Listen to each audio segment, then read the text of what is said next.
আপুনি জানেনে ব্ৰহ্মা, বিষ্ণু আৰু শিৱৰ জন্মৰ আচল কাহিনী কি?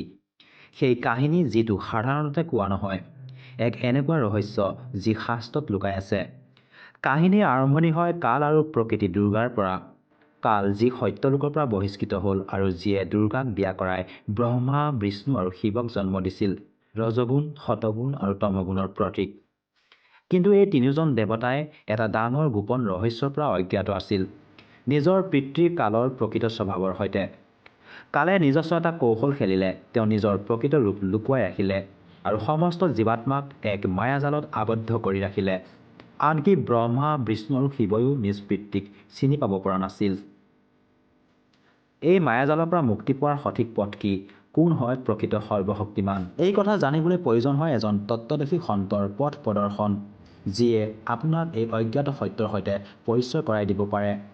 এই আচৰিত সত্যটো বিতংভাৱে জানিবলৈ আজিয়ে সন্ত ৰামপাল গুৰুমাজৰ ইউটিউব চেনেলটো চাওক আৰু সঁচা জ্ঞানৰ সন্ধানত আমাৰ সৈতে যোগদান কৰক।